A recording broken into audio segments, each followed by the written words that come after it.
Hai semuanya, kenalin aku Adel. Di sini aku ngewakilin teman-teman semua untuk menyampaikan penjelasan kelompok kami tentang apa sih manajemen persediaan itu. Mari kita simak video berikut ini.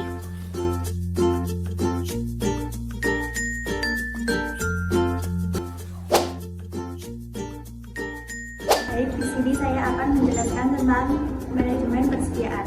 Persediaan merupakan salah satu unsur paling aktif dalam operasi perusahaan yang secara kontinu diperoleh, diubah, kemudian dijual kembali.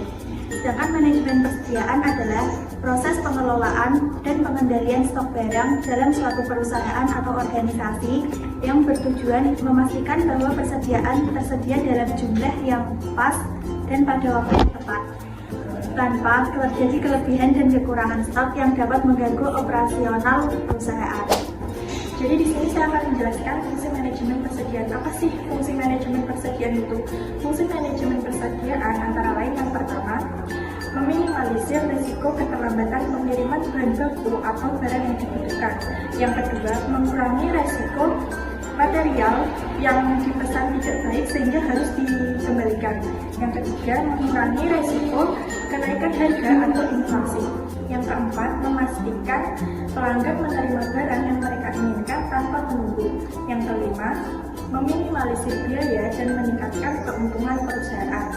Selanjutnya, yang keenam, menjamin ketersediaan bahan baku produksi.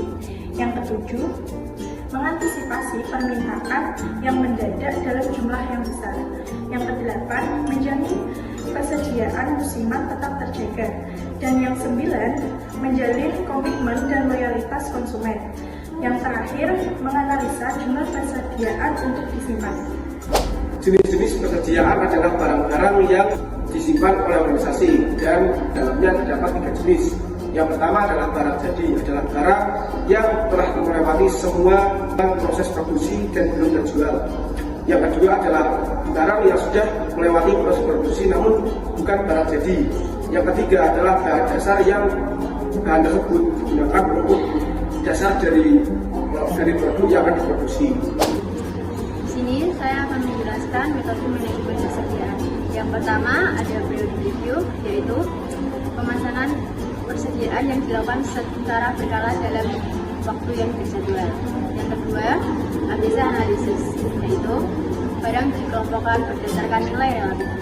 Yang ketiga, just in time, yaitu pendekatan yang berfokus pada pengurangan persediaan hingga tingkat minimum yang memungkinkan.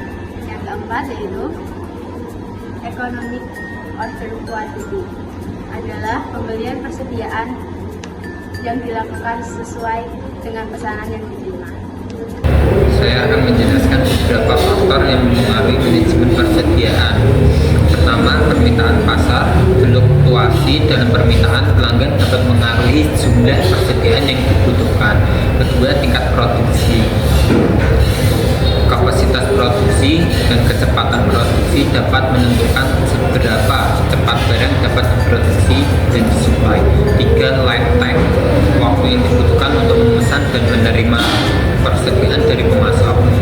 4. Biaya penyimpanan, biaya yang terkait dengan menyimpan persediaan termasuk biaya uang asuransi dan kerusakan. 5. Metode peramalan, teknik peramalan yang digunakan untuk memprediksi permintaan di kedepannya. 6. Kebijakan pengadaan, strategi dalam pengadaan barang seperti jumlah pemesanan dan frekuensi pengadaan. 7. Kualitas produksi, kualitas barang dapat mempengaruhi tingkat pengembalian dan kebutuhan persediaan tambahan. 8. Musiman, perubahan musiman dalam permintaan dapat mempengaruhi pengelolaan persediaan. 9. Penggunaan sistem manajemen persediaan yang lebih baik dapat meningkatkan efisiensi dan operasi. 10. Kondisi ekonomi, faktor ekonomi secara keseluruhan seperti inflasi dan daya beli masyarakat juga berperan.